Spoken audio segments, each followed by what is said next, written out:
finishing up practice for the Bristol Multiclass. For those of you who stumbled across this because you just didn't know what. Good evening, everybody.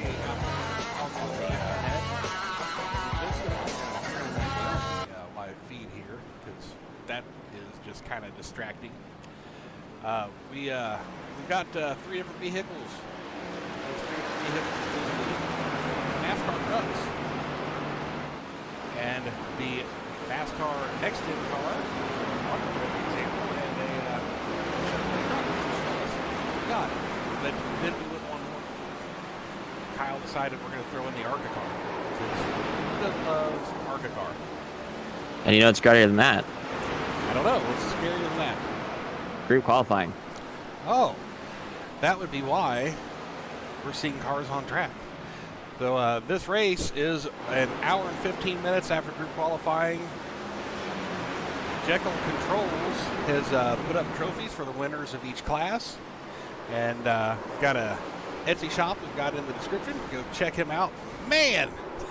We're piling it up here. We are in it already. We'll, looks like we've got a cup car currently on pole with the 14.7, and then we've got a bunch of cars dead in looks like turn 2. iRacing is trying to keep up with all the wrecks, and it's not able to. So maybe we'll go out here to a wide shot, and this might be almost like a BYOB, but this is going to be like a BYOWR, bring your own wrecked race car.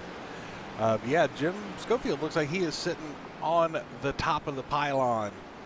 The 16 cars have taken time. Switch over to this. We can see the goldish colored boxes are going to be around the cup cars. The blue boxes, if I remember right, were on the trucks, and then the red boxes will be on the ARCA cars.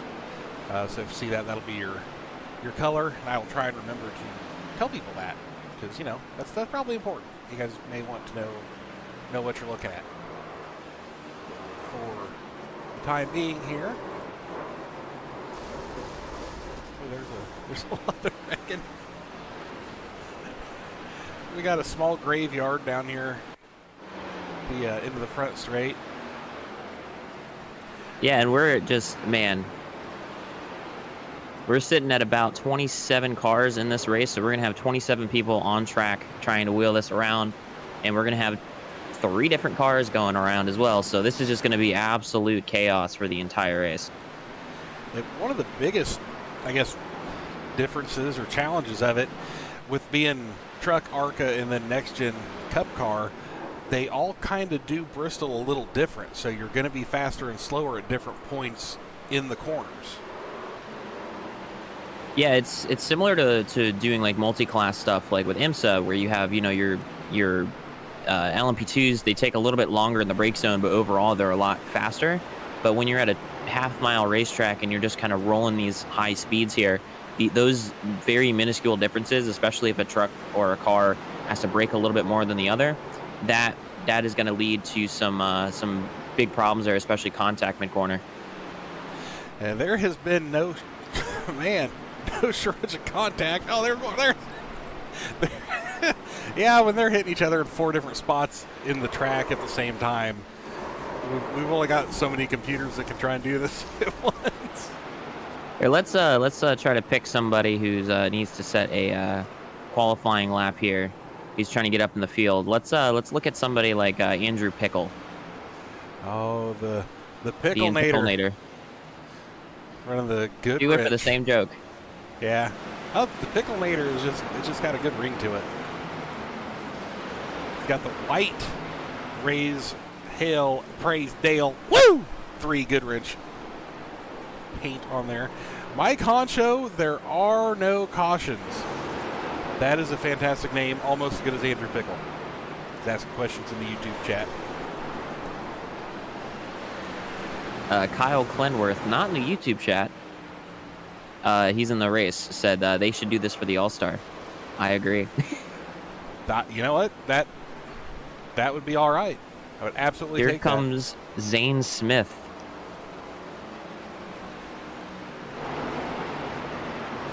see, who do we have that is not showing me a time?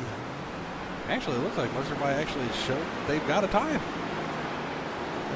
Let's see, I got Carson Pittman too. Does not look like he is on track.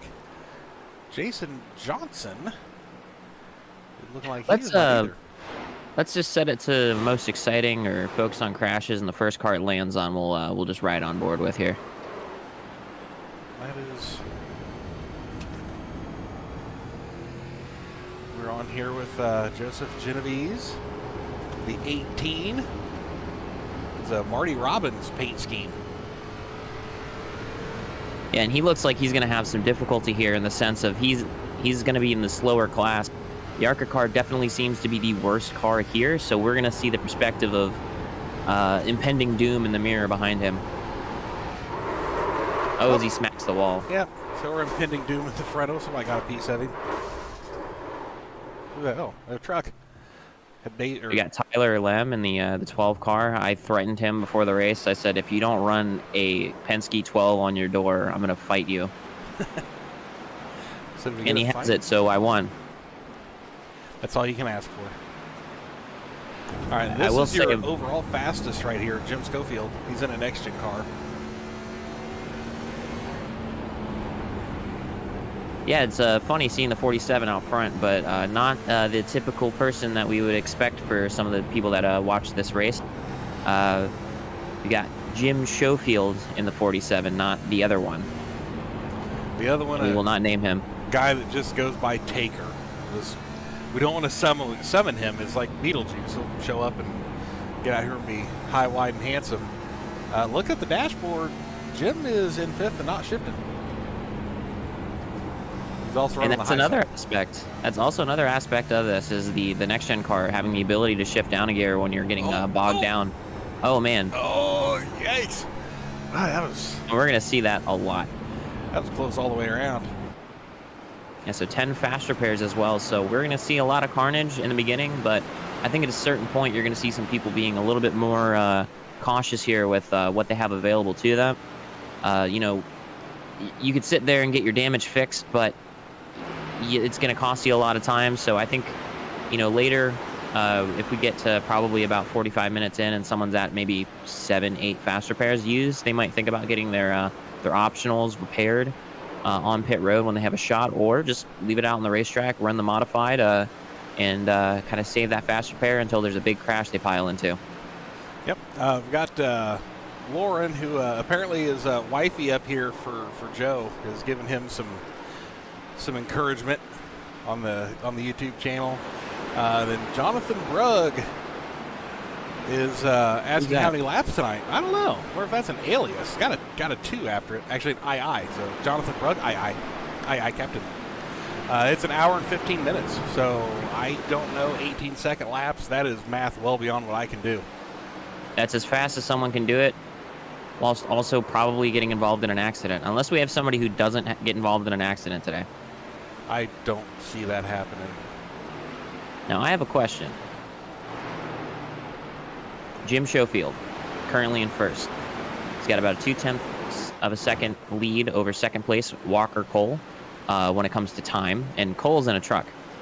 Now we have Trent Brown from PG-13 currently in third place, but then Jacob Bradley is your fourth place car in an ARCA car. What car do you think is going to win this race tonight?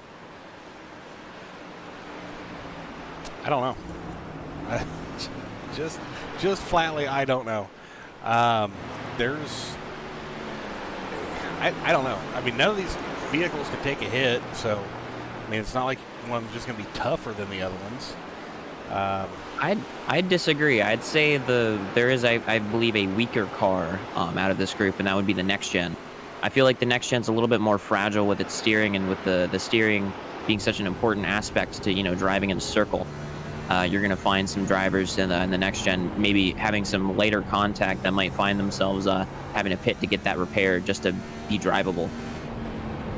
Well, that's a good enough point. Seems to me like the trucks, you know, just kind of maybe obviously just because they were trucks, you could always go and beat and bang around with them. And we rode another. Just rode Jacob Bradley into the inside wall off the 47. but it seems like they're all very susceptible to getting hit in the nose. None of them seem to like that.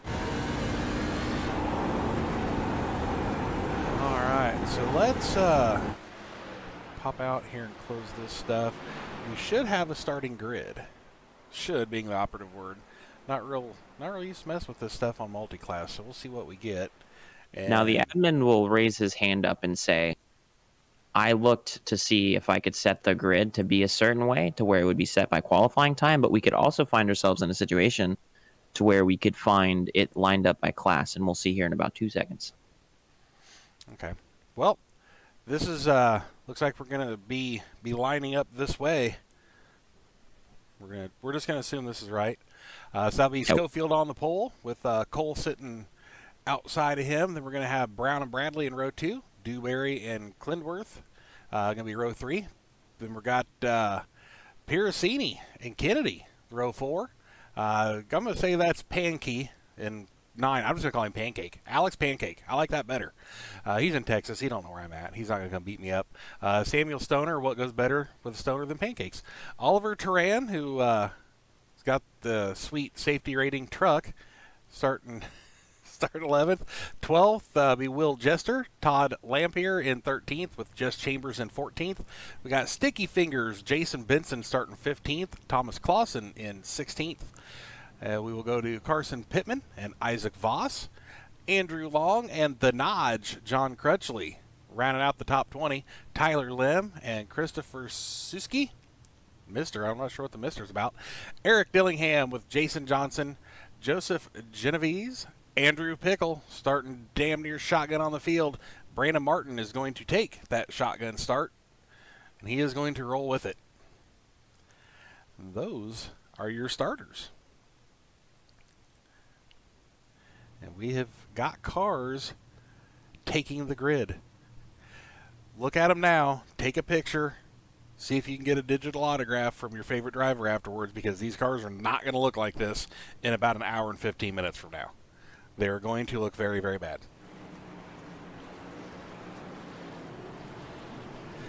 The pace car will not lead the most laps tonight at Bristol, because once it goes off the track, it's done for the night. They're going to take the keys and throw them on the top of the concession stand, and we're not going to have a caution for the rest of the night. So it is going to be a spectacle that only Bristol can bring us. Get up to the front of the field here. There we go. Kyle, are we going to make it a lap? I don't think we will. Well, we made this lap because, we're under caution. But as Kyle gives some instructions to everyone in the group, pace car is going to bring him through 1-2 one more time. This is just basically a road race setup with multiple class, only doing it at tiny little high bank Bristol. Because why would we not do that? Why would Windows not give me something in the middle of broadcasting? Well, because it would make sense. Yeah. This is Multiclass. Well, we're about to start multi-clashing. All right, pace car is down off turn 4. We got green lights. We are ready to beat the heck out of each other for an hour and 15. All right, will we make a corner? Will we make a corner? That is my big question. Have we made a corner? We have, shockingly enough. Oh my God, we made a corner. We have a truck and a next gen fighting for the lead with an ARCA car right behind it. That's parody. This is probably not what NASCAR set out to do. But, hey, beggars can't be choosers. I am honestly really kind of surprised that we're getting through that. We'll see the... I'm in shock and awe by what is in front of me here. The speeds here are very close. The 140 is the top speed for the next gen. The truck and the ARCA car actually ran 137 last lap, and then we've changed now to 139 for the truck and 135 for the ARCA car, but somehow that ARCA car is passing the truck yet running slower. So I'm not so sure that math really supports that. Andrew Long has crashed. Oh no, our first casualty of the night. see what happened here. The Interstate Batteries truck, man, that's a good looking truck. Oh, oh, oh, oh. Oh, that was weak. All right, he just looped around. We're good. Carry on. All right, we'll go back to crashes here, and we'll go back on, and we'll shut this off. I'm hearing tire noises.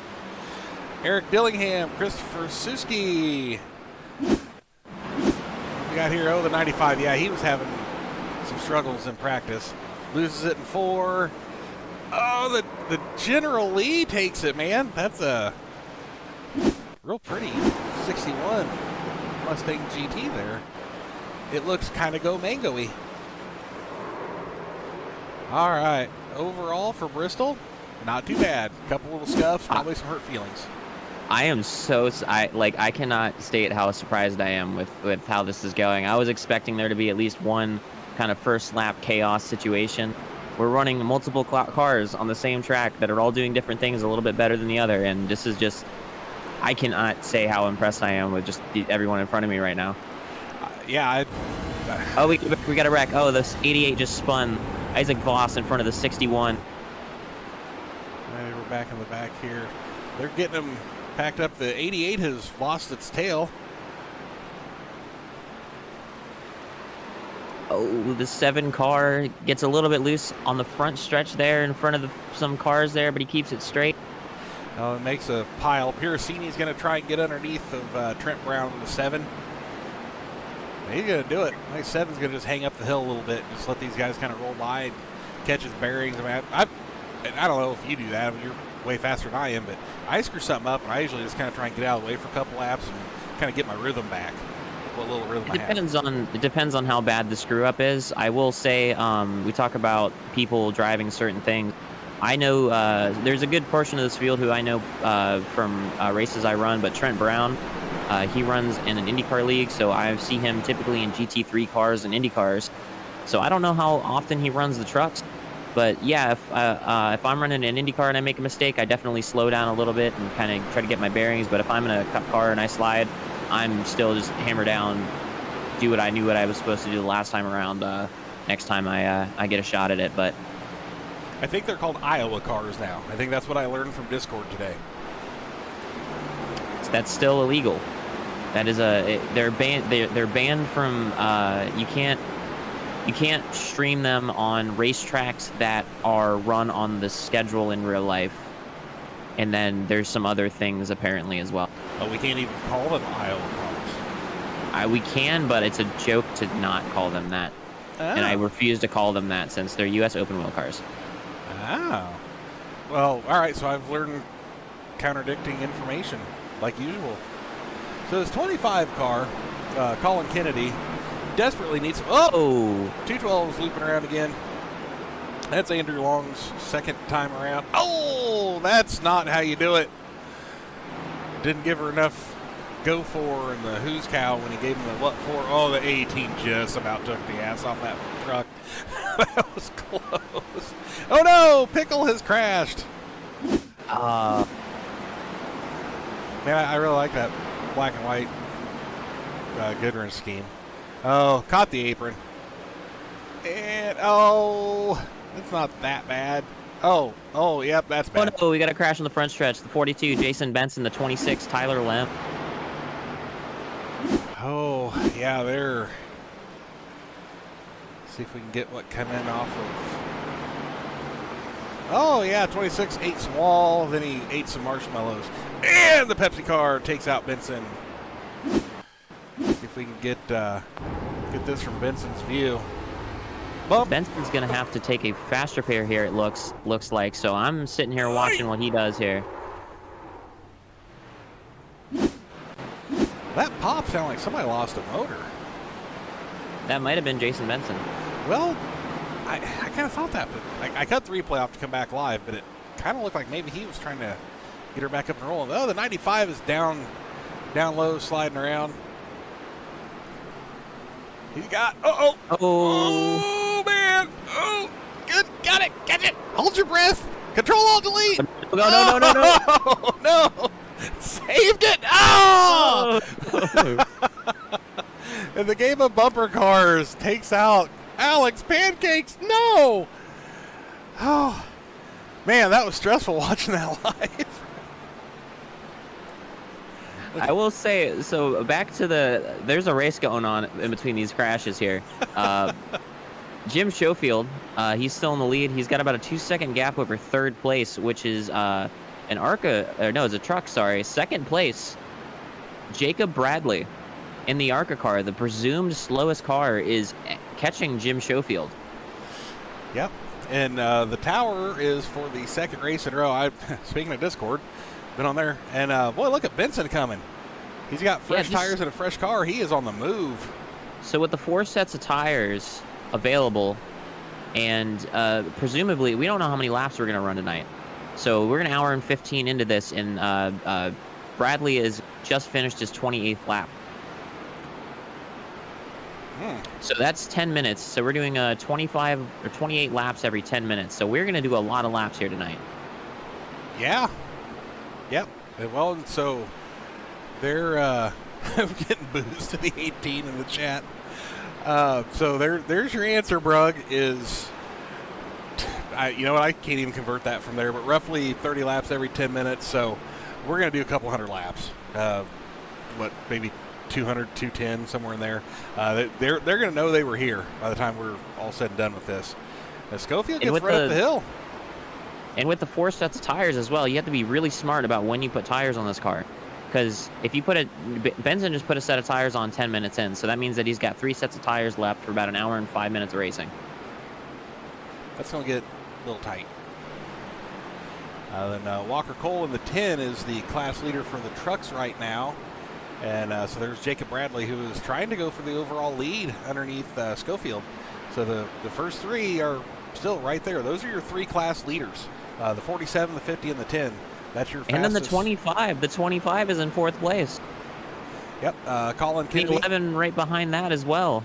And Parasini as well in the 24. I mean, this is a freaking race, man. Yeah, there is gains to be had. When you first said, "Oh, this is what I want to do," I honestly expected one of the 3 to hit it and just be out beating the dog food out of the other ones, and that has not been the case. Dillingham is taking another ride. Well, that was a pretty weak ride. I'd like to bring attention here to the lead pack. The lead pack, the 47, the leader just hit the wall, but he bounced off. He's keeping the car going. We're 2 by 2 up at the front. 1st, 2nd, 3rd, 4th, 5th, and 6th. Double wide, 3 rows back. What happens when we hit lap cars with this pack? This is going to be crazy. Yep, it's going to be a big crash. Then Genovese has crashed. We were watching the 95 do a couple more Piracini pirouettes into the walls, upper wall, lower wall. It's all just walls. The 18 looks like a pretty wounded duck down on the bottom. Oh, he definitely is a wounded duck. Walker Cole is making a shot here at the lead. We're seeing a really good performance here of just kind of where the differences are in these cars. That truck is so good entering the corners. We're 3 wide for 2nd place. Oh, man, that was so close there. The 50 car, Jacob Bradley, is now in 2nd place. The 47 goes from 1st all the way back to 6th. Looks like the problem with the next gen is going to rear its head here with the tire wear. The next gen cars are going to have to really worry about their tire wear, so that might take them out of potential contention here for the class win, or overall win, sorry. Well, and of the 3, I know the tail of the trucks is lightest. I suppose that'll come in long range if the trucks would not beat the tires up the most and might actually be the thing you want. I'm not sure. I don't think there's anything in the notebook here to tell you who's going to be better in what car. I don't think there is a notebook for Multiclass at Bristol. I'm going to bring up this tower here. And yeah, it's showing we got Cole as our overall leader with Bradley and Clindworth, which Cole, Clindworth, and Brown are your top 3 in the trucks. Then the 25 just hit the wall. He just dragged back. I don't think he did any major damage there. Maybe it looks a little bit tight there, but he drops behind Parasini. Parasini now moves up to 4th position. Parasini will take that, say thank you very much, and just keep on trucking. Or in this case, carring. All right, here's the trouble spot. Kyle Clenworth and then Walker Cole in the 10 car. They're navigating through lap traffic here. A lot of checking up here, just having to slow up. We got to watch out for a car running over another car here. It's just lack of room. I mean, Bristol isn't really, it's not Talladega. You can't go 15 cars wide and have any sort of shot of getting through it. And Ben Dewberry did an excellent job of just rolling up high and giving them guys room to get by. Yeah, and reminder to the people at home, there's, really 4 battles going on here. You've got all the trucks battling the trucks, because if you win the truck class, you win a trophy. If you win the ARCA class, you win a trophy. If you win the Cup class, you win a trophy. But guess what? There's one trophy that rules them all, which is going to be converted from one of those trophies that is going to be the overall winner. That is the person who is going to finish first above everybody. And that is the real question, is who is going to win the overall class. When we show up to watch the 24 hours of Daytona, you know that the DPI, or now the GTP class, is going to be the class where you're going to have the fastest cars win. We didn't know what was going to happen here. I would have thought it was going to be the next gens, and the trucks are currently leading. Of all things, the trucks are what's running out. That would not have been my choice. Not by a long shot. Yeah, and we've got tire strategy here. The 47. The 47 looks like he is pitted for tires, or maybe got involved in a wreck. I don't know. There's a lot to keep Perry. Oh, Matthew Pericini gets turned by the 47. Oh, he keeps it straight. Whoa, what a save there by Matthew Pericini. The Pericini non-pirouette. Got a little bit of fender damage, but it's pointing straight, and that's all you can ask for. Probably all you should ask for.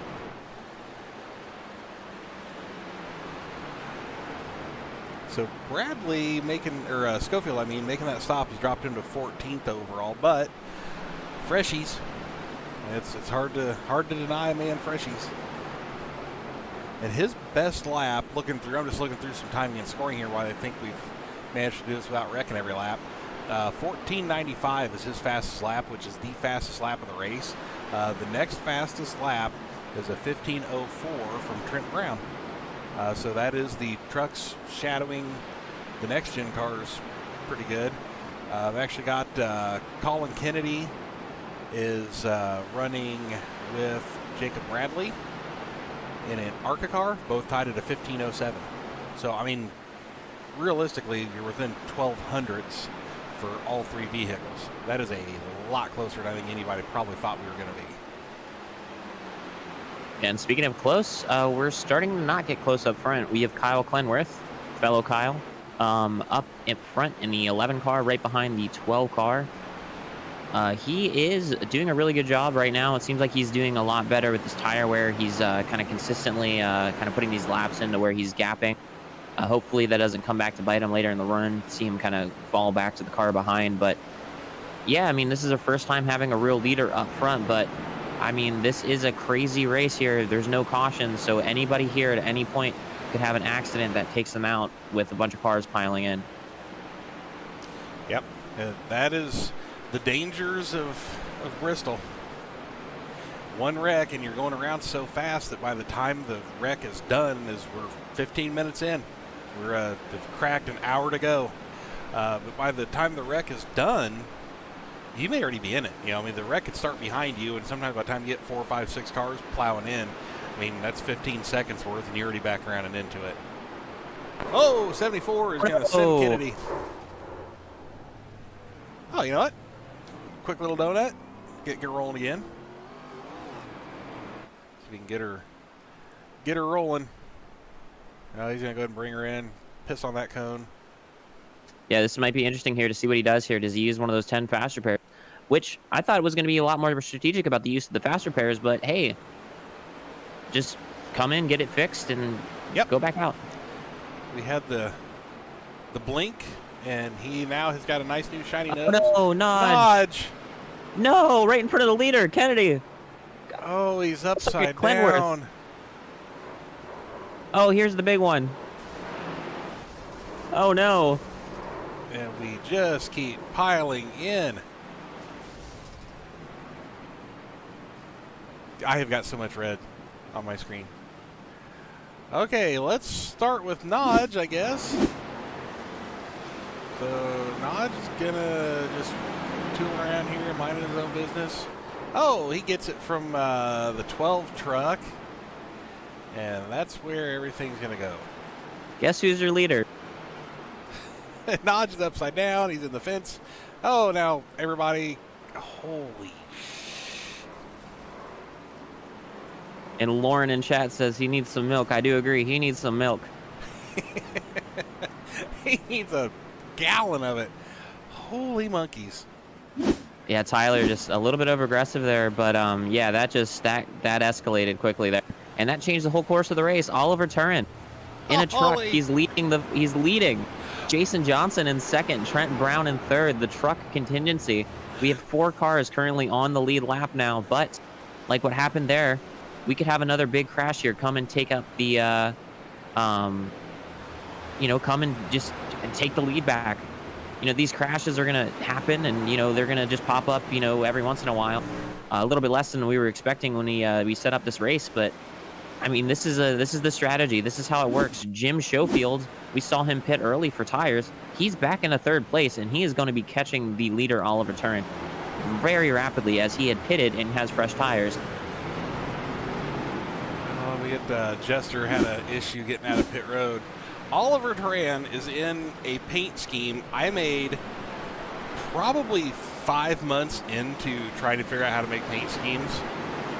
And I mean, my quote-unquote good ones are bad, but this one's pretty horrible. And for some reason, he thinks it's funny to race that. So on top of everything else, he's racing like a 2.5-year-old turd of a paint scheme. That's my man, though. Oh, the 11's going to wreck right underneath him. Saved it. Whew. This is dicey and crazy, Kyle. Why did you come up with this? Well, you know, you have ideas, and some of them are good and some are bad, and sometimes you're like, hey, we should try this. And this is one that we should try, and I am shocked by the product. I was going to say, sometimes you have kind of a bad idea that turns out pretty awesome. I mean, we just had a Ricky Bobby style wreck.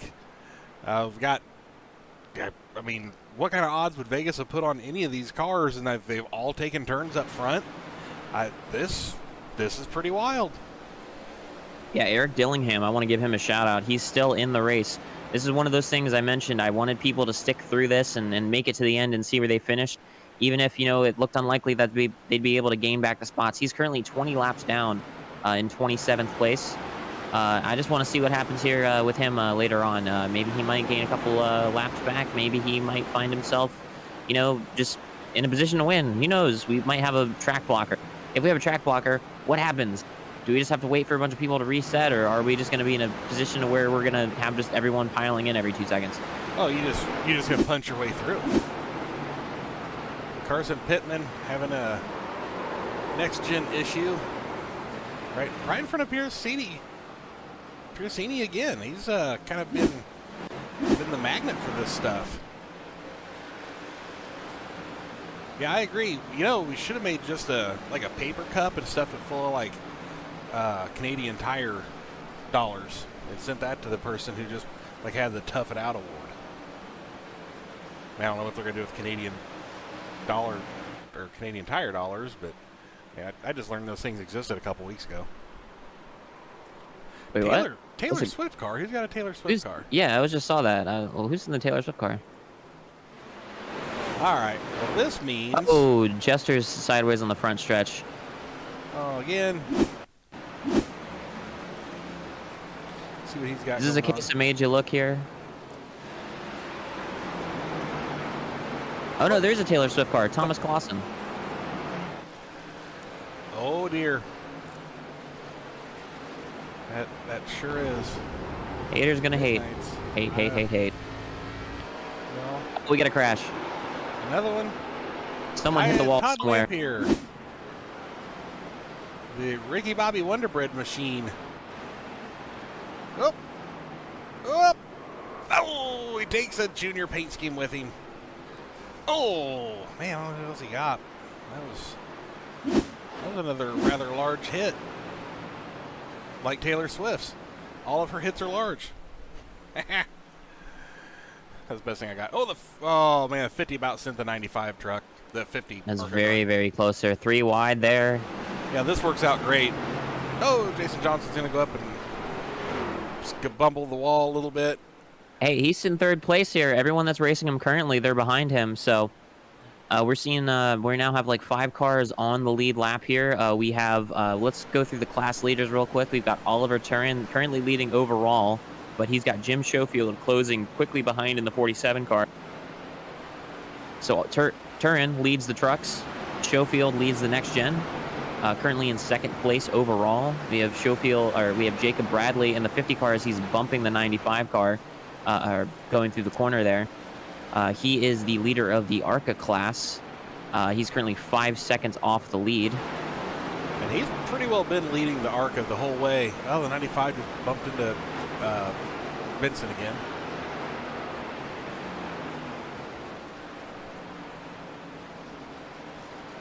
Run out of room quick at Bristol.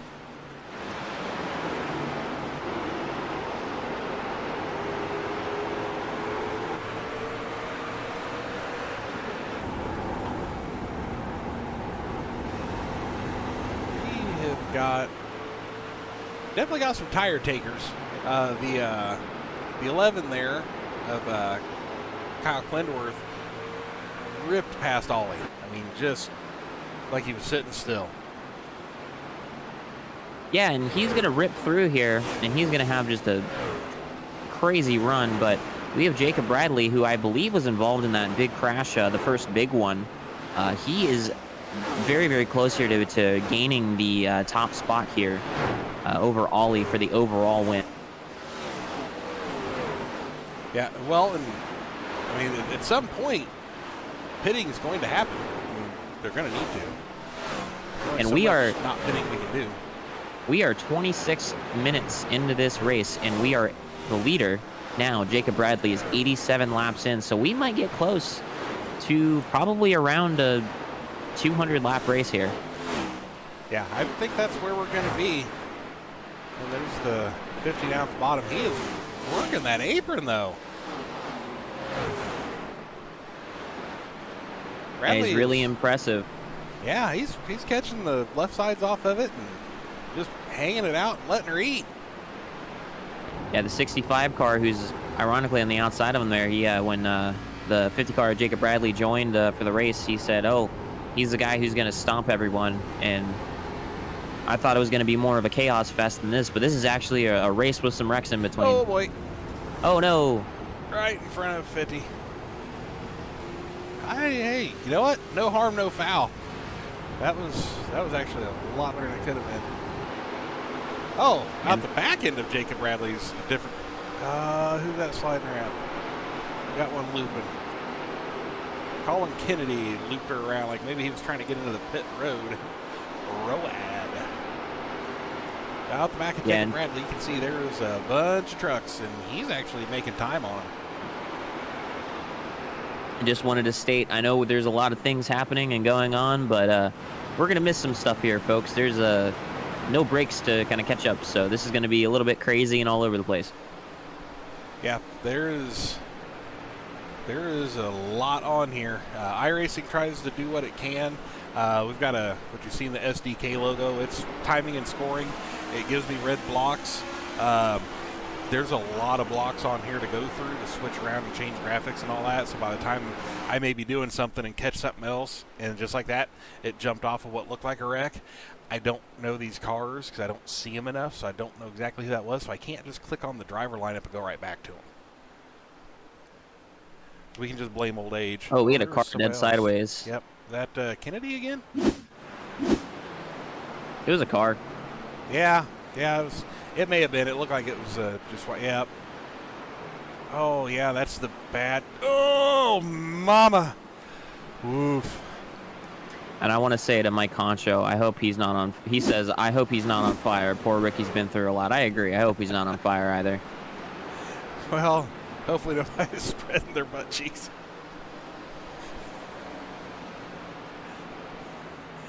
Yeah, the last two, lap 87, Colin Kennedy crash, lap 91. He's he's definitely having some struggles tonight, but this is going to give you the struggles. So it looks like we have 2 people out of the... Oh, is Eric Dillingham is sideways on the front stretch. 2 casualties out of this race. It looks like John Notch Crutchley has left the race. I know he was on call, so that might have been part of why he left. And Will Jester has left the race as well. But Eric Dillingham, I want to give him a shout out again. 23 laps down, still in it. Yep. As Dory once said, just keep swimming. I mean, we're not swimming, but, you know, maybe by the time this is done, he's probably going to want them to just fill Bristol with water instead of dirt. Host a bass fishing championships or something in the infield. We got some crashes going on. I hear him in the back. Joseph Genovese, the Marty Robbins special. We got a crash. It's the 95 Dillingham, 25, the 47, the second place car, Jim Schofield, your leader of the next gen class, is involved. Oh, they're still piling in. Well, let's go wide on this. Oh, the 95 was stopped up high. He got up into the wall and comes down in front of a whole pack. Oh, mama. Yeah, you have a chunk of that. Let's see what we see here from... Oh! Yowzers. Boy, he amped the amp right off that. Oh, Piracini just about came in and picked up the spare. But he did not.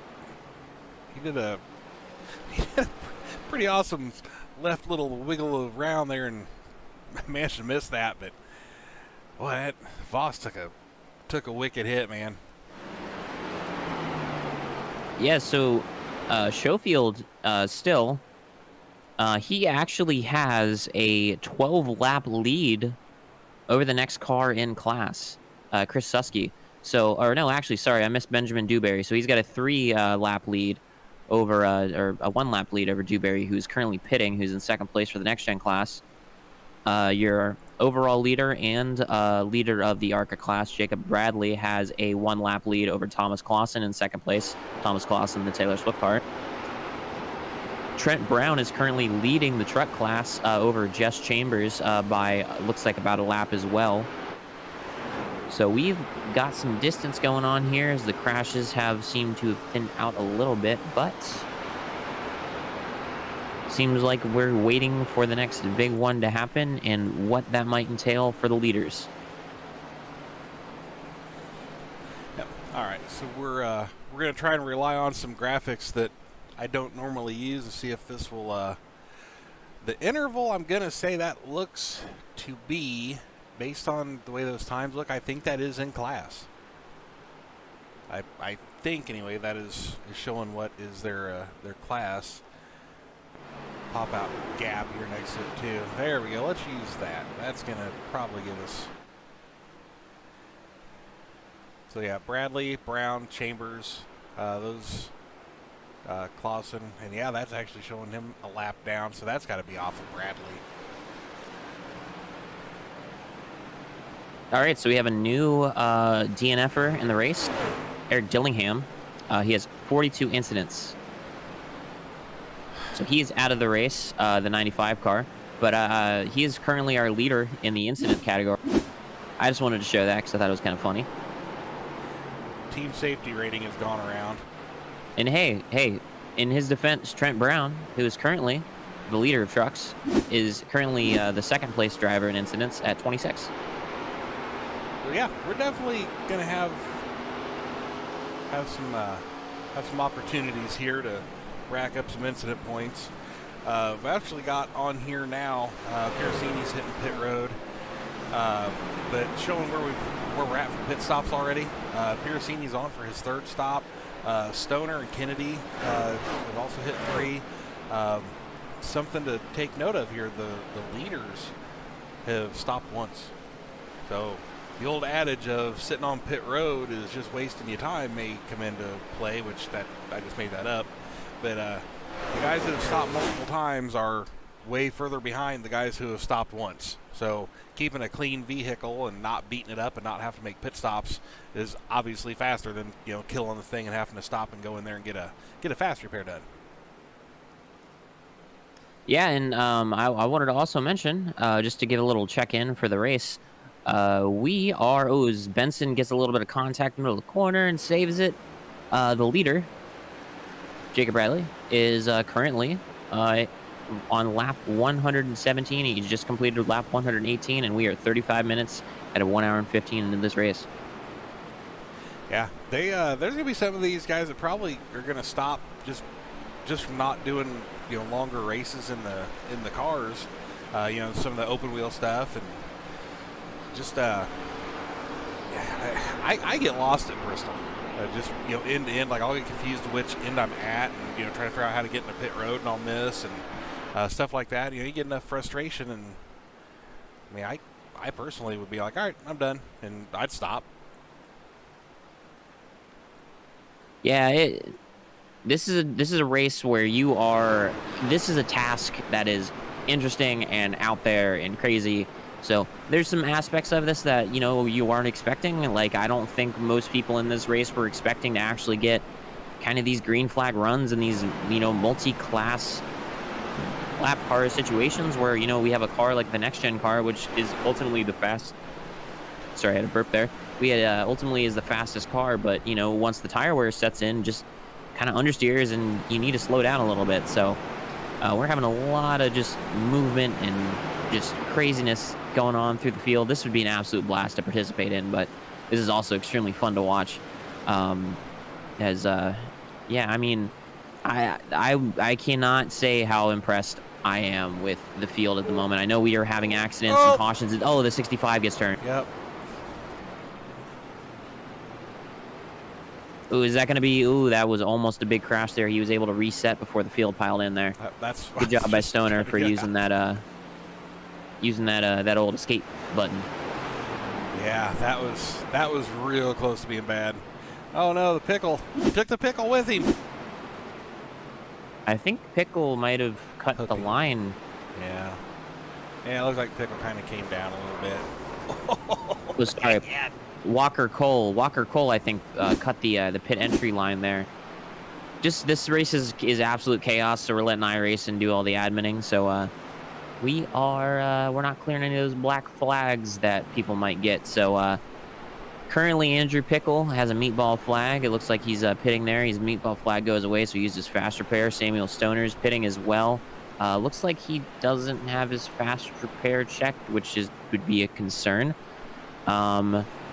No, his meatball flag just went away. So we only have 3 cars out of the race out of the 27. So we are at 24 cars currently on track. No, actually, no. It looks like we're going to have Carson Pittman dip out as well. So Carson Pittman is out of the race. So we're down to 23 cars. The last car on track. We're going to celebrate the last car on track multiple times tonight. Isaac Voss in the 88 car. He's in the next gen car. So he is 25 laps down, which 25 laps down, that's not that bad. No, not for here. Not at all. We're getting told that the 18 drives better in real life. So now I think people are just rubbing it in.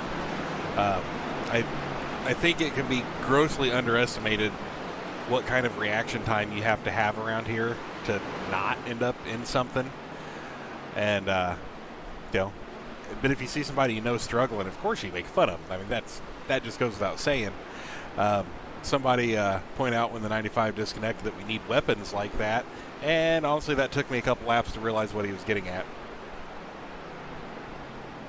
I didn't think the 95 was a weapon. I mean, maybe no, a little bit of he was just having some problem. I mean, there's some people that are gonna have or different levels of iRacing and just trying to figure it out. And we didn't curate who came in here. So, you know, if he's kind of at Bristol for the first time and it is Bristol for the first time for him because he didn't have the track before today. So that was his first time kind of driving around here. Had a couple practice laps and kind of throwing him into the freaking Lion's Den. So, I think he got 12 minutes of practice. Yeah, you got to remember what people signed up for too to race here. So this is supposed to be fun, and You know, some people might be here and they might be a little bit out of their depths, but if someone's not being abhorrently stupid on track, I'm not going to get rid of them. Yep. Some people ride the struggle bus. Personally, I like to drive the struggle bus.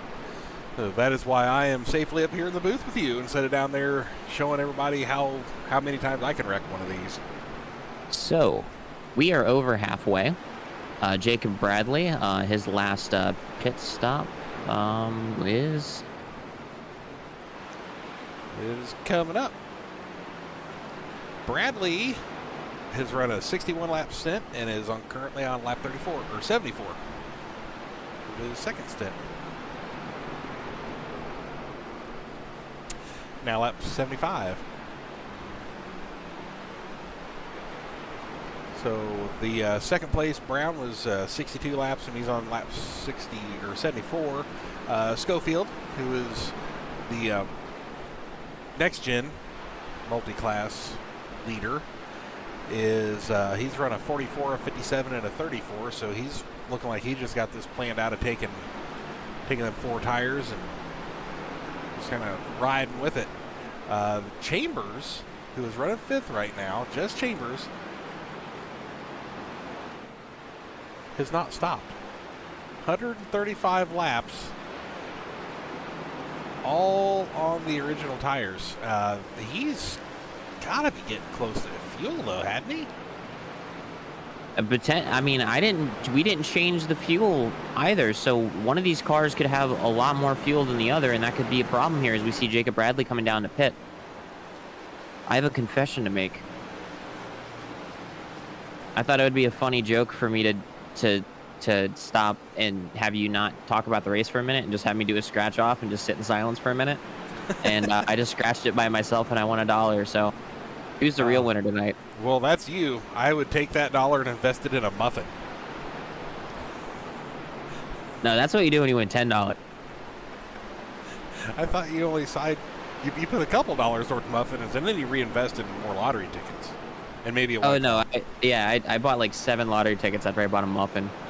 Because I saw a lady in front of me buy a lottery ticket. And I was like, oh, I'll take one. I won $10. And then I did the race with you. And then I was like, oh, I got a dumb idea. Let me buy 7 lottery tickets and a muffin. I'm starting to notice a trend here that whenever I'm around you, dumb ideas happen. I'm starting to think I'm a bad influence. Potentially. Good. Oh, no. Oh, Trent Brown just... Oh, man, that was so close. Trent Brown, he's your current leader. Jacob Bradley's coming back to unlap himself, currently in second place. He had just pitted, so he's going to take be the only car on the lead lap other than Trent Brown. Trent Brown almost got dumped there by Matthew Parasini. Parasini just barely got into his back bumper. Brown seems to be just kind of riding around here. He's got some right side damage. Seems to be a little bit slow midway through the corner, so he's just kind of out there surviving right now, and he's got a decent lead over second place. Second place is actually like on the same straightaway as him, so he is going to unlap himself at some point. Tyler Lem being a lap down, car distance about half or a straightaway behind. So check in here on the classes. Like I said, Trent Brown, your truck leader. You got Jacob Bradley, who's leading the ARC class, and he just passed Trent Brown a couple laps ago. Looks like he might have a shot here to get back up to the overall position. Jim Schofield really just kind of dominating this this next gen class, in leading from pole and just kind of having this 3-lap advantage over Benjamin Dewberry. So he is at the mercy of not getting involved in a big pileup. Yeah, we was on Trent, of course, there and watching that. Yeah, it's everybody is just killing him from the center off. Andrew Long is showing he's had some sort of issue here, and this is why bright green, man, green trucks are unlucky. They say he just nosed it in, did a couple spins. He's all right. He'll be fine. Rub a little dirt on it. The 12. It's back on the lead lap compared to the leader. So now he's going to start working his way around. Did we look at pit strategy for the 7? I don't know. I don't think we did. I know he had. Yeah, he's lap 88 right now of his second run. So that tracks. Lem is 51 laps in, so he's got a lot fresher tires. I felt like kind of coming in and getting whenever you get damage, I think it would have been smart to just kind of come down, get the fresh tires, and just head out, just to kind of just have that advantage over everyone else behind you. So I think some of those drivers who unfortunately had an accident or something that they got involved in early on might have found themselves in a better position kind of later, as they had the fresher tires and survived and got to gain time on the cars in front, while they might have piled into an accident later on into a run, to where they might have been losing substantial time to Trent when their tire wear had set in, and then on top of that get involved in an accident and kind of put it behind them. Also, shout out to the 24 people watching this. This is the first live stream on this channel, and 24 people is, oh, Trent got tagged, he saves it. The 50, oh, the leader, or not, sorry, you're not your leader. The Jacob Bradley, second place, spins in a reaction to what happened there to the lead car. Lead car there of Trent gets involved with the 61 car. Ollie Turin and him get together, crashes there on the front straightaway, and we have another big accident that happened on the front stretch. Well, that's the back stretch, but they do look exactly alike. Yeah, there's a lot of carnage there. Let's see if we can get a little tighter shot here of the beginnings of this. Oh, Pickle hooked Piercini. Oh, actually, there may have been two completely different wrecks here. Nope. Yep, there was. Okay. So while we were watching this one live that we're now watching the replay of, what I just showed you the replay of was happening. Oh, man. 25. Man, that was the mother of all saves, Colin. We're going to back up and we're going to ride on board with that, because that was an epic save. Put some respect on my man's name. Look at that. Watch it. Whoop. Watch out. Pardon me. Excuse me. I mean, yeah. Yeah, he touched the wall. You show me you can do better. That was a hell of a job. But not really worse for wear. Trent Brown is still leading. I mean, oh, Tyler Lem. Tyler Lem just wrecked it on the straightaway. I was about to mention Bradley. He just got involved in that accident, and he almost spun, and he's about to, catch the leader, Trent Brown. Brown's kind of struggling in that mid-corner as his tires are very, very worn. Bradley coming up behind here. He's got the pace. He's going to go on the inside, and he's actually going to go take the lead here as Brown moves to second place, but stays first overall in class. But for Trent, Tyler Lem is catching him behind, but he is about half a racetrack behind him, so we have a battle in the works here for the truck overall. And you tell me, tell me you're racing at Bristol without telling me you're racing at Bristol. Look at this 50 car. I mean, that looks like a Bristol special right there. And it's leading. Yeah, just a couple bumps, couple scratches. Still got a hood. We got a tire screeching going on. Need to figure out where that is. Todd Lampier, the Wonder Bread machine again. Thunk. Oh yeah, boy, that was a good one. Just turned it and smushed the face of it. Clyde, oh no, or Kyle. Other Kyle. Kyle Klindworth, the number 11 Gearworks. Come up. Oh, that looked kind of net Cody. Man. 212 there just like punched him. They were just side by side. That looked a little net Cody to start that. Yeah, that's the unfortunate thing with kind of putting multiple cars on track like this, is you get an incidence of net code, especially at tracks with kind of that high lateral movement. Yeah, that looked. I mean, if we had 25's crawling up the wall. If we had a calmer situation here, we could go back through that again and look. But it definitely had a little bit of the trucks almost kind of jumped together, and then they were hooked and wrecking. So I don't think you really fault anybody for that. Probably shouldn't anyway. We could. Oh, the 3-car Pickle gets. Oh no, Pickle gets turned. He almost comes up into Ollie Turin. He's going to keep it down there on the front stretch, but I think that might be another meatball there for Pickle, or just, yeah, Pickle's got a meatball. Meatball flags, for those who might not know, means that you have mandatory repairs that you need to take, or you will not be let back out on the racetrack. As Jacob Bradley is still your leader, and he is going to cross the line to finish lap 171 at almost 15 minutes into the race. And the funny thing is that 50 car looks like it should have a meatball. It is beat. It's still out there leading the race. And Pickle's car didn't really look any worse, in my opinion, but apparently hit, something that was a little more important. And hey, there might be a benefit to being involved in an accident, to where your horsepower is a little bit down, to where you're not kind of beating up those rear tires as much. But also, I think specifically with the next gen car, where it's a disadvantage, to where you're kind of, maybe a little bit more understeery when you're kind of turning into the corner. The kind of the alignment of the car might be bad. Yeah, down on horsepower, anything being wrong with them, especially when you're trying to outrun cars that don't have these things wrong with them. We got some, just looks like possible boiling up problems here between oh no, 61 kind of dive bombed the 88 a little bit, but he got around him. Hey, Sticky Fingers. Stay Puft Marshmallows. Oh boy. I think it's safe to say that Siski has got himself a new fresh set of tires.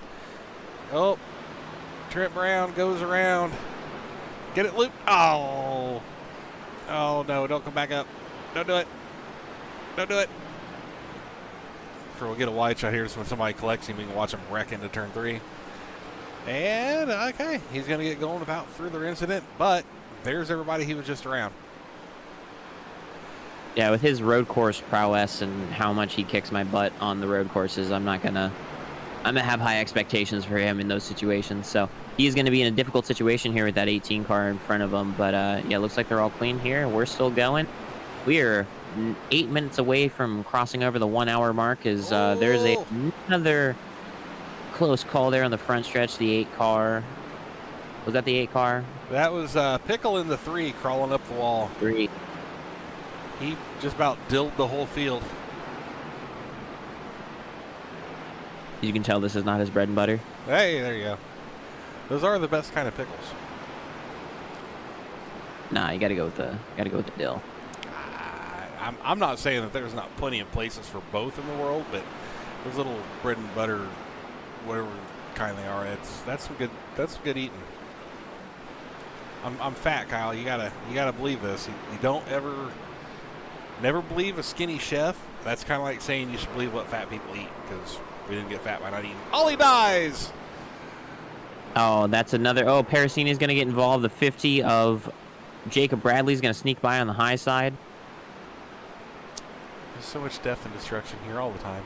Samuel Stoner, let's see if we can get the angle on this one.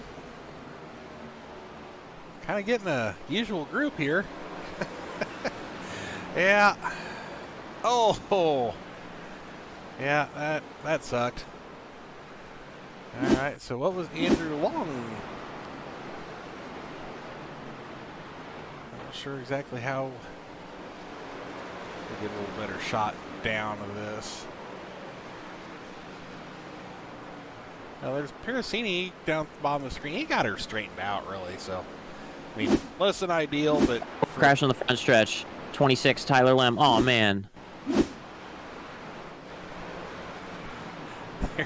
They're still wrecking, Kyle. Oh.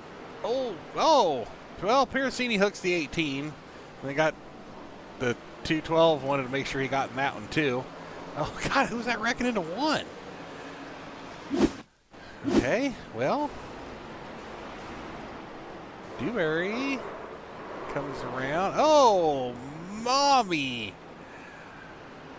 Wow. Oh, you can't slam a shithouse door that hard. Cooper. Huh? Yeah. That was just a phrase. Oh, mommy. I mean, that's what I'd have yelled. Oh man, that was awesome. Do you see Dewberry's wreck? That was There's just so much to focus on here. We're just Oh, we're on Dewberry again. We're gonna watch this closer. It was awesome. I mean, like dead stop, gets hit by the 61, does this massive barrel roll. That was effing sweet. Yep, that was cool.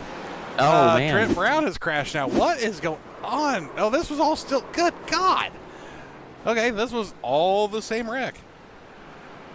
Whew. All right, we're going back live because if not, I won't stop watching this. Bradley still showing in the lead with Schofield still showing second overall, and they are right there on top of each other still. Yeah, Bradley might lap the entire field here, which, you know, isn't much to say 190 laps into a Bristol race. That's typically you find yourself in a position where someone's, you know, lapping all the way through the top 5. The 47's actually going to pit this time. Wonder if that's a have to or just decided that might as well finish out strong because he's got the time to do it. Get the timer up here on the tower. The tower, SDK did some sort of update, and they've been in their Discord, and there's a lot of acting goofy, mine included. It's better than it was, but the fix is just not there. The timer is right, though, so we're at 22 and a half minutes left to go with this. So I would say this is the final stop for the IHOP Mobile. Dewberry, speaking of IHOP. Oh, man. Bradley almost just got loose and smacked the wall there. Just kind of got that loose exit where you're off the throttle and just kind of chasing it up the hill, and he just barely kept it out of the wall. And he is about 6 laps away from crossing 200 laps done. See, this is what happens when you do a Bristol race and you don't have cautions. You get some laps done. This is true. Short laps, no cautions. Well, I'm using fast cars. When we did this in the little 34 Legends, I think that Jason Johnson bounced her off the wall and tried to scare Bradley, and Bradley's having none of it. But I think we were running. Oh, 24s. The 21 just piles straight into the back of the 75 there. Alex Pankey. Alex Pankey pancakes the 75. Oh, no. We're still wrecking. Oh, the 18 got that one. Oh, boy. If nothing else, we are good at wadding some cars up. Yep, 7, caught Ollie, caught the 12, caught the 18, 75's up front there. I don't even know who that was. It came in last. Was that Lem? That may have been Lem. No, that wasn't. He's back up in here. You know, catch Ollie a little bit. So who comes in and hits him? Oh, it was the 50. Oh, Bradley came in and caught a piece of that. He hit, man, that thing was beat. Oh, yeah. Yeah, he hit Ollie. Yeah, he's on pit road now. We might have we do have a new leader, I think. Yep, we're going to have one quickly. And out he comes. Colosseum is rapidly gaining time and is right there. See, this is where a wreck happens, and you kind of get your progress stalled. We were talking about how he just hit 194, and he was about to hit 200 here. He's going to cross the line here and just start or finish lap 200, as there's a crash on the front stretch. The 88. And in other news, water is wet. What do you do this time? Boy, them two, the 88 and 61 have just been the bane of each other's existence tonight.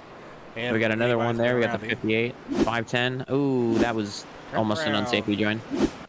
Trent Brown got another one. Boy, and you go from hero to zero real quick. 7's out here tooling around, leading. Now Piracini's just murdering him. Yikes. And he jumps to the pits, and I don't know that I necessarily disagree with that move, because geek. Jacob Bradley through the turmoil has held on to the lead. The cracks into lap 203.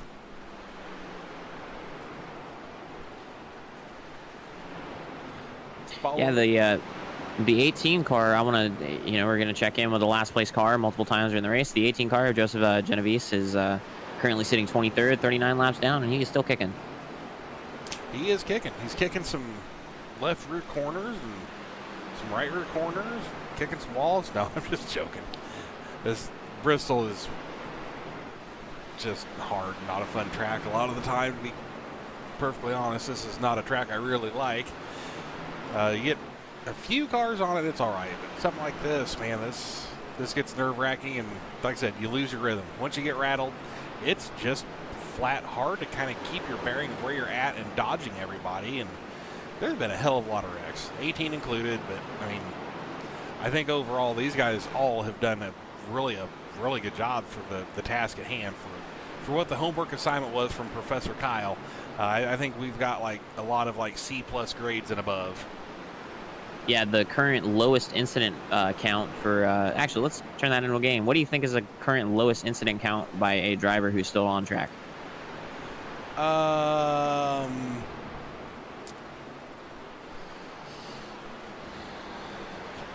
24. 14. Oh, wow. It goes to Kyle Clenworth, whose current truck leader is, oh no, oh man, Jacob Bradley almost got turned there by the 58 car. Jacob Bradley actually putting another lap between him and the second place car in class. So quick check-in on the classes. Jacob Bradley now is 2 whole laps ahead of, or it should be 2 whole laps. Let's wait for him to cross by the start-finish line here for me. Or it might still be 1 lap. He might have just lapped him once again for class. Let's wait for him to cross the start-finish line. Yep, Bradley. Nope, he is still 1 lap ahead of Clausen, who is second place in class for him. Schofield is currently 10 laps over second place in the next-gen class. So unless Schofield has some crazy bad luck here, multiple crashes, he might be out of the race. Thomas Clausen, he is your second place runner, third place overall for ARCA. And Kyle Clenworth is your truck leader, and he is just coming off pit road. And Jess Chambers is right behind him, and Jess Chambers looks like it's going to catch and actually pass Kyle Clenworth, but Clenworth is going to have the fresh tires, so Jess Chambers is now your leader for trucks. Yep, it'll be probably a very short-lived lead, as he's only got a 5.1. Oh yeah, he's got a 5-second lead that is rapidly diminishing. So Clenworth is gonna be back up on top of him really quick. Yeah, and Tyler Lem is actually the second place car, so we have to watch out for him there. I don't know when the last time it was that he pitted, but he's still on track. He ran a 15.6 last time, so it does look like he's a little bit slow as he runs a 16.4 that time, so I would expect some tire wear and some lap traffic to be a part of that. Yep, lap traffic has definitely been a problem, and I think some of the speed disparity of some of these guys that have made multiple pit stops versus those who haven't. I think that's part of it. You get some guys that are, new tires, and these things have been running pretty close in speed. So yeah, you get somebody all of a sudden. Kyle Clenworth just ran the fastest lap of the race, 14.93, at lap 200 and what are we at? 207. We're at 218 as the 50 car crosses the line. So yeah, we have another unfortunate disconnect here. Trent Brown, who was at some point the leader of the truck class, has left the race. Yep, the 7. We have car upside down. Andrew Pickle. Oh no, it's Sam Stoner. Oh, he's the last one in this then. Oh, that was a crash. Oh, the 12 got. Oh, 65's over. 65 eating it. Man. All right, so Pickle just decided he was going to duck out and head down pit road. Let's see what Voss had to see of this. Little loop. Blammo. 65. Honk. Yeah, man, that. Roscoe P. Coltrane says that's a horrendous crash. Goo. Man, I'm on fire. Help me, Tom Cruise. Damn, that there was a Ricky Bobby wreck. Lauren just heard swearing and a wheel slamming in the other room. Uh-oh. I'm assuming she's talking about the 18 car. Yeah, well, I mean, that's what he just saw. So, I mean, I can't say that I really blame him. Here, let's see what he saw. Let's go back here. And we'll go in here and we'll jump up on on his roof. Whoop, whoop. Yeah, that's a weird thing to see. Definitely a really weird thing to see. Yike.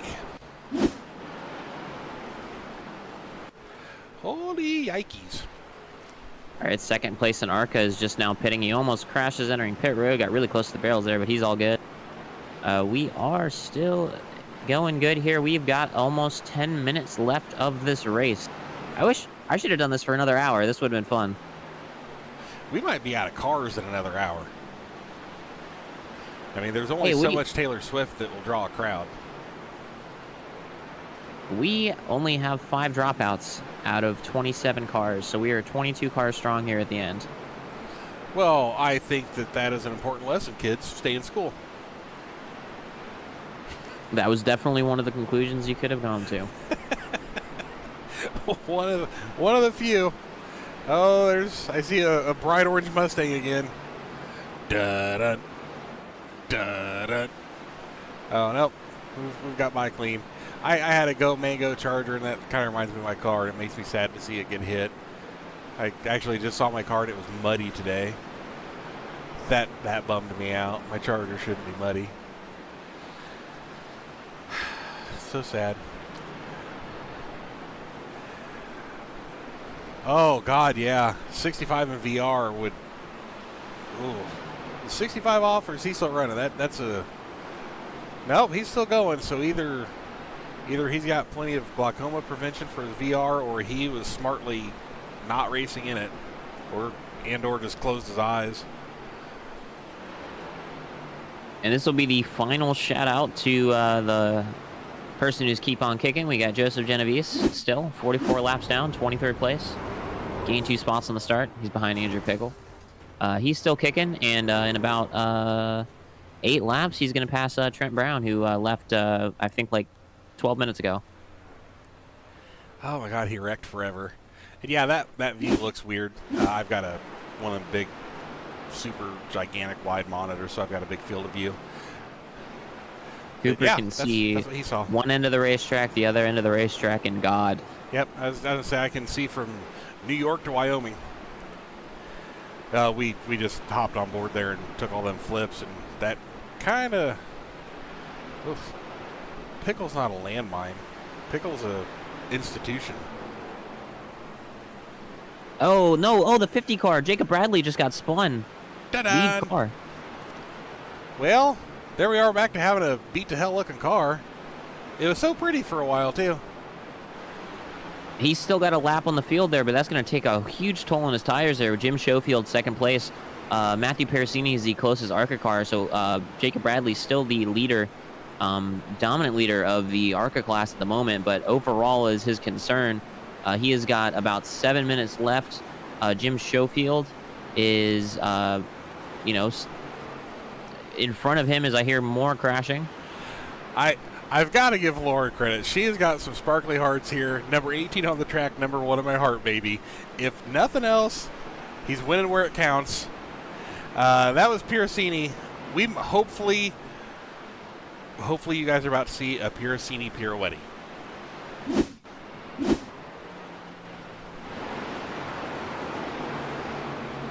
Oh no! He got sent like a drunk prom date. Oh my God! He was like, "Get your hands off me!" and just full send.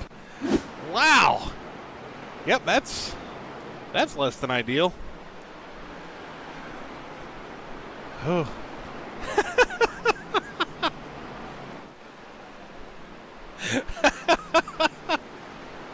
I'm not repeating what is in the chat, but maybe the love goes both ways from the 18 to Lauren. Lap 239 in the books. And Jacob Bradley starting lap 240, which is way higher than I can count. I ran out of fingers and toes a long time ago, so we got to rely on the equipment up here to keep track of what's going on, because I cannot. So yeah, I'm just trying to compose myself. That caught me off guard. I mean, honestly, there's a pickle joke in there somewhere that is absolutely inappropriate. That I got to fight that off because I think my middle name is inappropriate. Thank you to Two Muck and Futch for that comment there. That made me almost my stomach hurts, and not in the way that you just intended.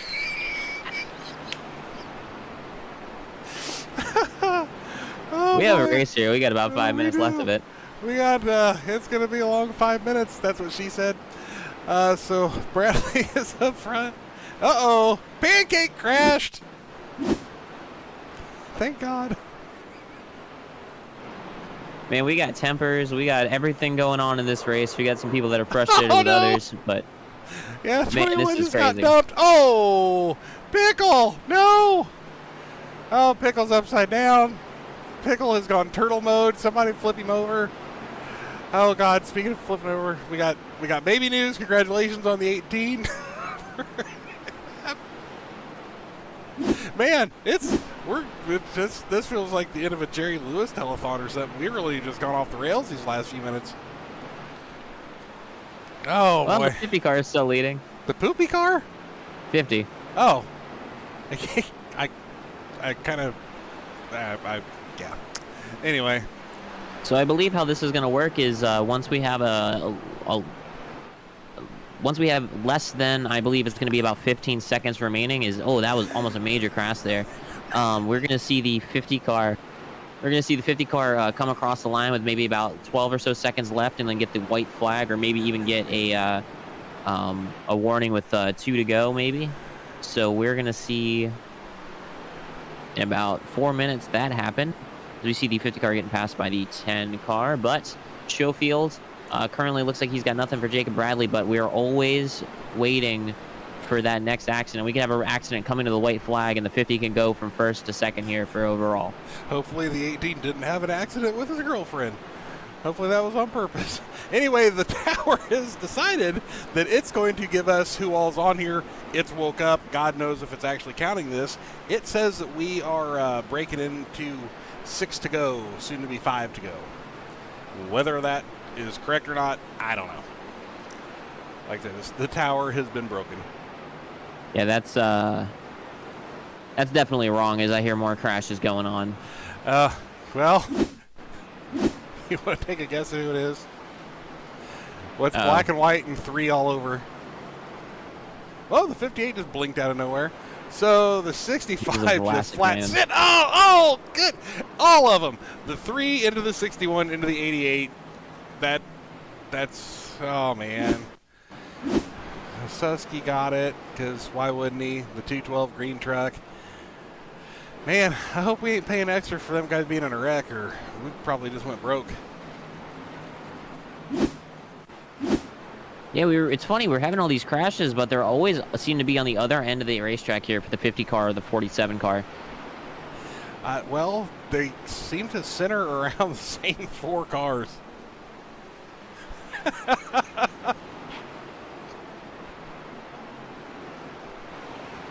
Joe Jensen, it's not bowling if it gets him hard. Apparently.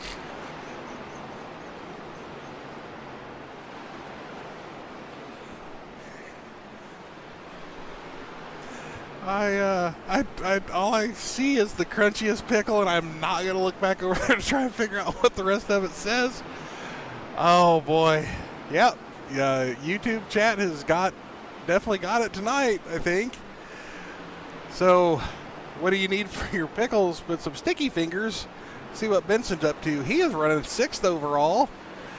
He's second in class. He's second in ARCA, so he is battling here to be one last lap behind Jacob Bradley with about 1 minute and 30 seconds remaining in the race. I wouldn't call him second class, but I mean, second in class. Oh, well, okay, that's fair. Jim Schofield has a extending lead of about 12 laps over the car behind.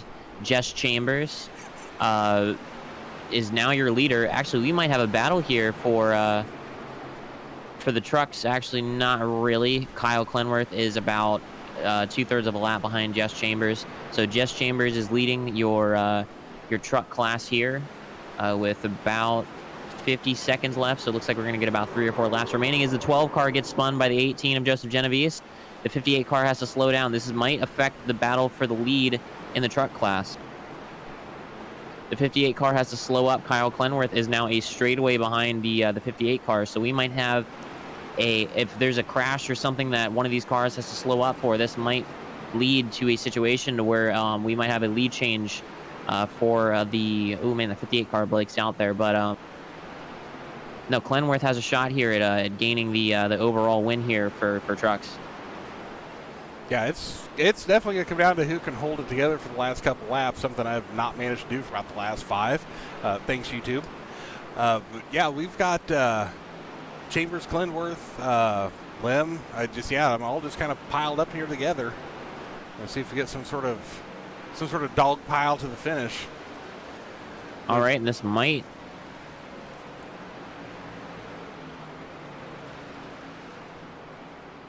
All right, I'm just trying to figure out here if we're on the white flag or not.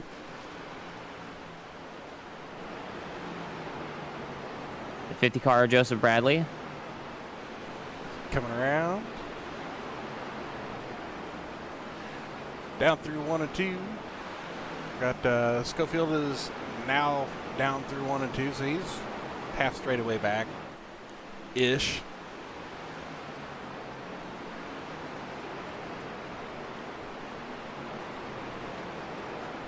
The bulk of the field is on the back straightaway right at the moment.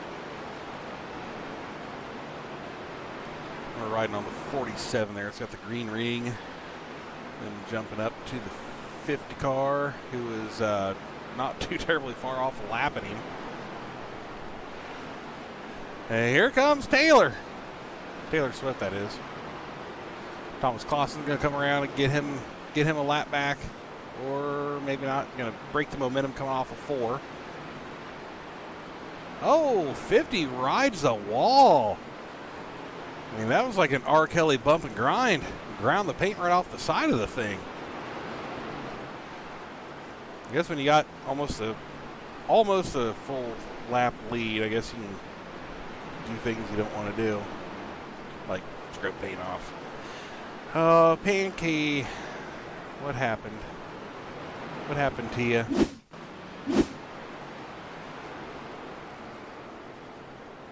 I think I'm having an issue with my timing and scoring, so I'm going to keep an eye on the flag stand here to tell you when the white flag happens. Now, Lampier, Jason Johnson, we're still wrecking. Oh, well now. Well, that was special.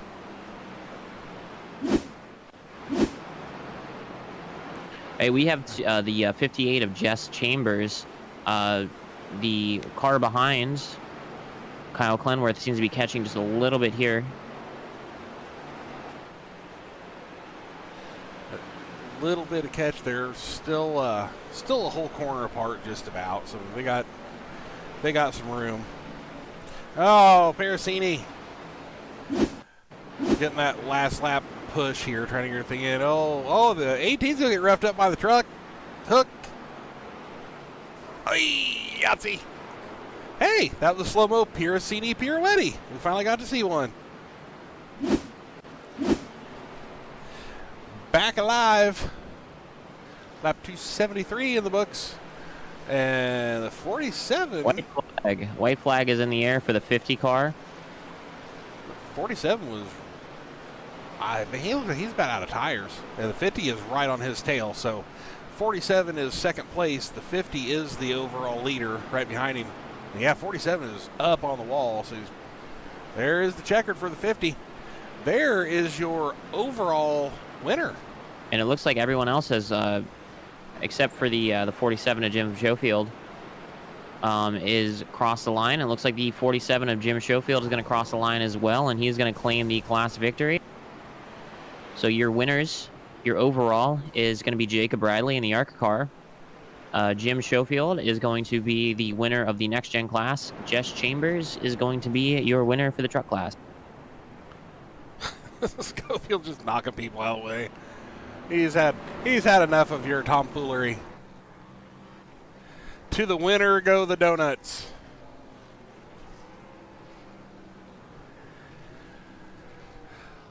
Oh, we can't use those cars from Iowa with all the little wings and stuff in the open cockpits because you can't broadcast them. Or wait, maybe we can because they don't run Bristol? I don't understand how the rules of that work. I'm way too fat to ever fit in one of them things, so.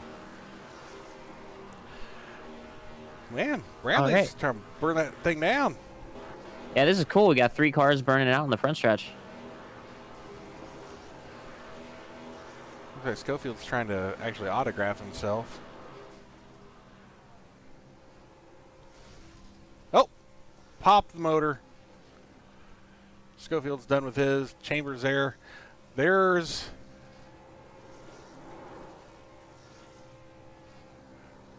All right, so we've got Yep. 3 guys to talk to, and I think we should talk to the man who did the best job, got the overall. We're going to talk to Mr. Jacob Bradley. Jacob. Yeah. How about that? We didn't know which class was going to win coming into this race, didn't know how the tire wear was going to work out, how anything was really going to work going on here into this crazy race, and then we had a little bit of a clean start there. That was a little bit unexpected, but you and your ARCA car won the overall. You also won the ARCA championship, or the ARCA class for this event. So how was that race from your perspective? Man, that was chaotic. There was a lot of cars out there. Some of them didn't quite know how to hold their line, but that was surely a fun race. I think the trucks were probably the fastest class. They just had some misfortune with their fastest truck there, but pull it off. I'm surprised that the next gen was so far off with their tire wear. Yeah, that was kind of wild seeing him head out and then kind of didn't take too terribly long. I mean, 25 laps or so, and they kind of had lost their edge, and everybody just started creeping back up on them. Definitely. Jim was really fast, but with those low-profile tires, those next gens come back quick. I know the 11 was fast in the truck, and then he had some problems. That just left me in my ARCA car. So I don't know how I won the overall. I really wanted to win by a lap when I saw Jim in front of me, but it was a really fun race. Yeah, it was fun to watch. Definitely just chaos is the perfect word for it. And I between me and you, I think that's what Kyle was going for when he dreamed this up. Oh, definitely. Yeah, that was one of the most chaotic races I've ever been in, especially with that group qualifying to start. I didn't know how that was even going to work out. Yeah, I was like, what was the best way to handle letting you guys know that group qualifying was happening? I was like, I'll just let you know right when it was about to start. But yeah, that was no. I've got a quick question. How many sets of tires did you use, and how many fast repairs did you use today? I used 3 sets of tires. I had a set left in the pits there, and I took a fast repair under every pit stop. I would pit right after I got wrecked usually. Oh, that's not a terrible strategy, actually. Yeah, it just worked out with the pit strategy there that I was getting into the big wrecks about every 70 laps, and that just worked out with the strategy there. Oh, man, so you were basically wrecking on purpose then, right? That's what you're telling us? Ah, yeah, definitely. You get the right front down to 40%. It doesn't want to stop, so you just plow into a wreck, just get some new tires. that tracks for me. I mean, that's how I run all my racing on iRacing. Well, congratulations, man. You made you made the one of 2 vehicles to finish on the lead lap. So, I mean, overall, I'd say that's saying something out of, God, what we get 276 laps? Yeah, we had 275 laps there. It definitely was something. Jim was really, really fast, and we definitely put on a show up there. Yep, it was absolutely good times. I don't know if Kyle wants to pop you back down into the class winners. I think he needs some information from you guys, and then I think we'll probably jump on to Jim. Yeah, actually, quickly, do you have any shout-outs before you leave? Yeah, well, I shout out my race team, Payday Racing, and I had my parents watching the stream, so I was glad that they could watch. Oh, man. Now I feel bad for everything we said. Oh, yeah, that was... Ooh. Anyways, yeah. Jacob Bradley, overall winner and ARCA class winner for tonight. All right, then next up is going to be the blown engine IHOP Mobile from Jim Schofield. Hey, how's it going? All right, how are you doing? Pretty good. Happy didn't get involved in anything major and spun out and everything. I don't think we had a clean car through the whole race. I'm pretty sure I got at least one. I definitely got hit a couple times, but luckily never got sideways and spun myself out. There's a couple close calls with the track blocking crashes. Yeah, yeah. I don't even know how many of those we got. There's a lot of replays of a lot of wrecks. I like your last lap when you were trying to come through and just finally just went ahead and just pushed your way through. I had said before the race that if you had a track blocker, you just shove your way through. You know, you make your own lane, and that's what you did after the race. Did you manage to pull any of those off during the race? Because there was a lot going on. We definitely missed stuff throughout. There was a close call or two where I got some damage, but like you said, you just push through, go to the pits, get a quick repair, and just keep on going. The overall winner actually had said that was actually kind of how he had it set up. He would get wrecked, and then he'd just go ahead and go in, put on tires, do a fast repair, and come back out. And that was a complete brilliant plan. Is that kind of how you were doing it, or did you have more of a plan for pit stops? The first run, I was just trying to run away from everybody and try to play it safe, but burnt my tires off way too fast and had to pit early, and that kind of threw my strategy off. So just try to save tires and slowly get there. I thought with the cup car I'd have an easy overall win, but the tires just burn off way too fast. Yeah, and you talk about thinking that you're going to have an overall win. We really just didn't know what was going to happen with each class going on here, but really felt like the next gen car was probably the one that had the hardest time here tonight. So getting away with a second place overall, not just an overall win, just or having a next gen class win, but having a second place overall over everyone else behind you seems to be a very, very impressive result. Yeah, you talk about this tire wears, you're just getting late into the run and having all that wear. How many tire sets and how many fast repairs do you think you ended up with at the end of the night? I used all of my tire sets, and I think I used 4 fast repairs because I just took a fast repair every time I pitted. So I only had to pit 4 times overall, but got pretty lucky with a couple of those crashes and spins.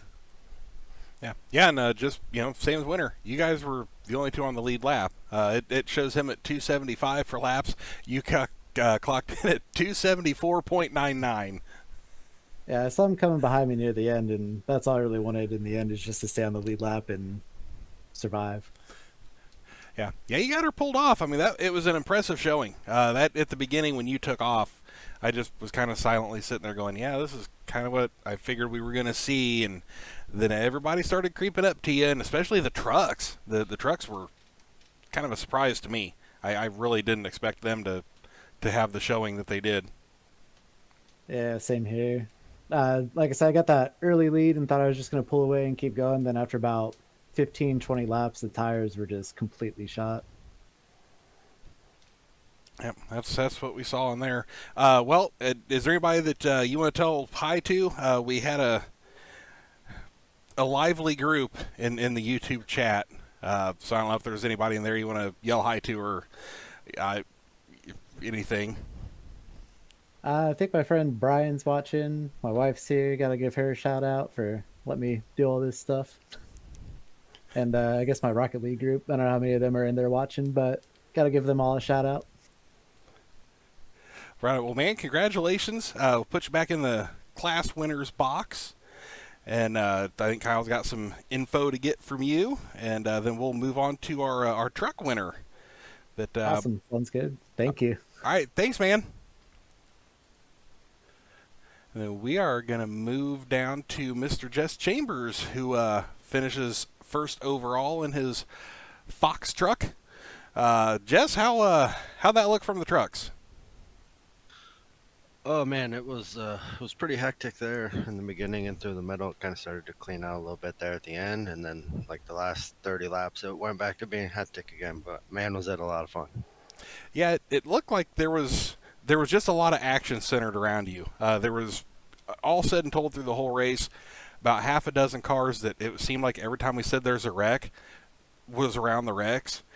You just missed that 6, but like if we went to like the top 10, I think you were in most of the times we got in there. So I think you saw most of the action on track tonight. Oh yeah, there's a few times where it felt like as soon as I would start to make some ground, I'd get up to like second or third, and then I'd end up in another little accident, end up with some damage. A couple times I got some engine damage. Obviously, I had to pit for that. One time there, with about 70 or 80 laps to go, I just came off a pit row. I was only off pit row for about 5 or 6 laps, and had a car get loose in front of me and hit him, and had more engine damage. So it was definitely hectic. I didn't think there with about like 70, 80 laps to go, I even had a chance, and then just stuck with it and kept going. And man, somehow we pulled it off. I was very surprised to see that I was leading. Yeah, and I know Cooper was talking about how your race had been going. The truck class probably was the most eventful, with just having multiple different people up front and kind of leading it.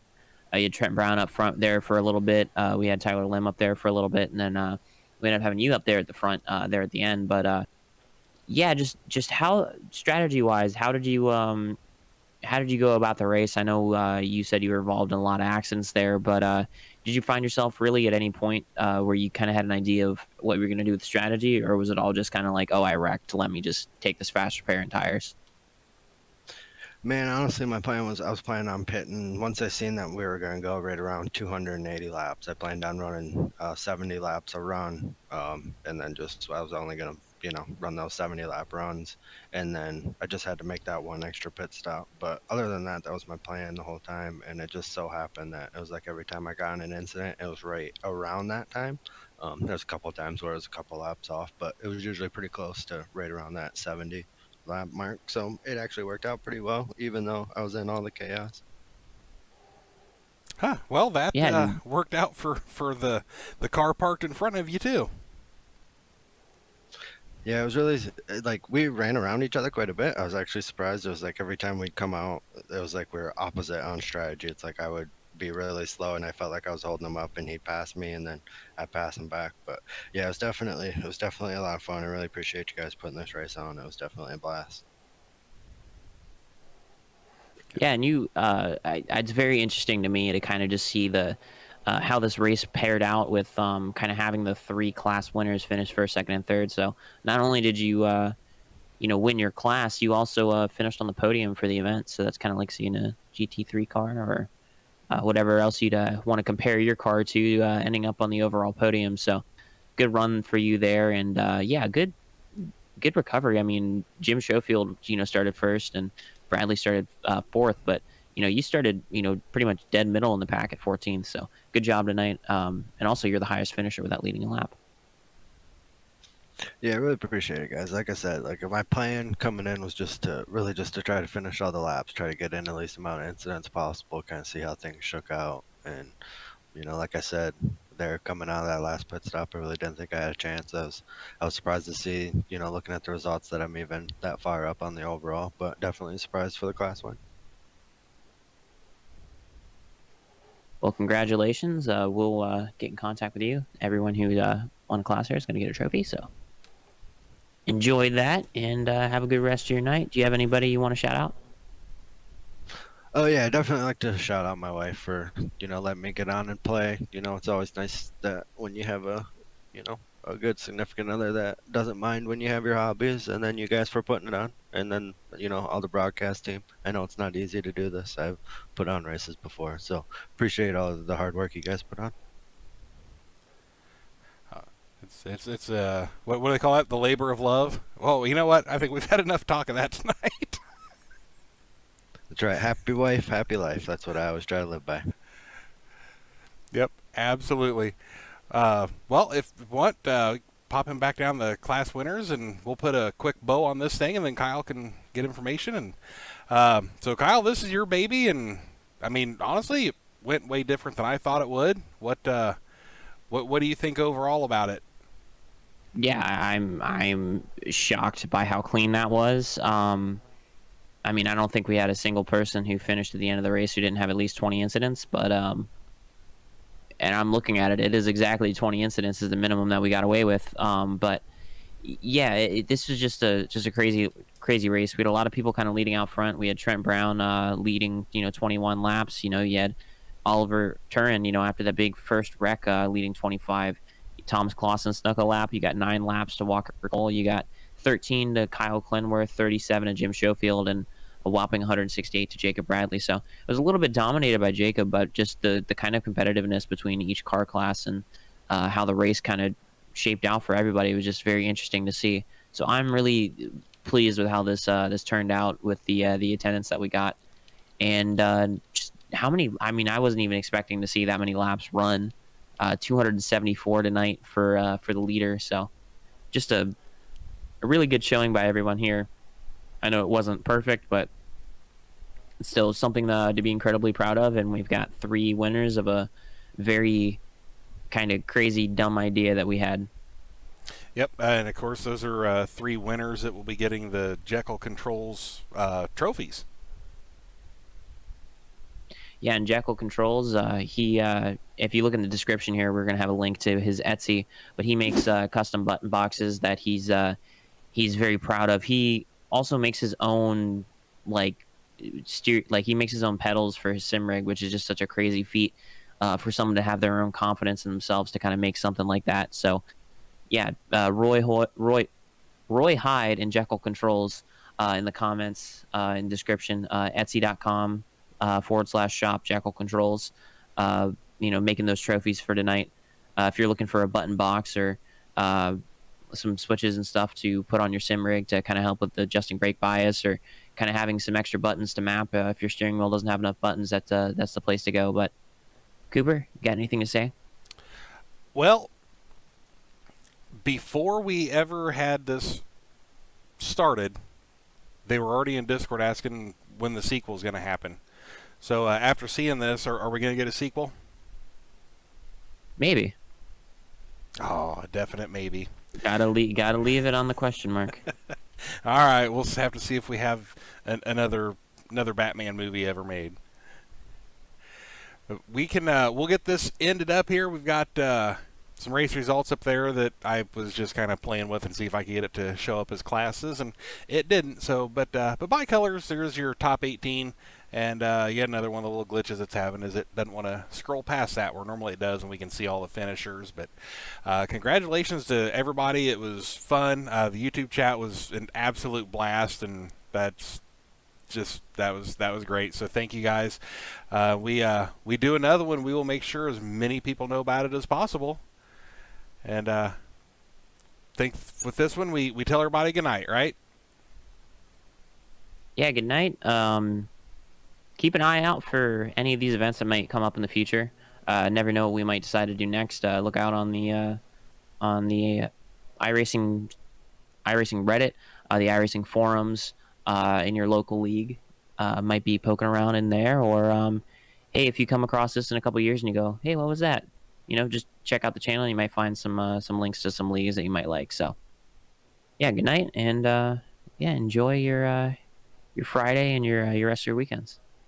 All right, thanks for watching, everybody.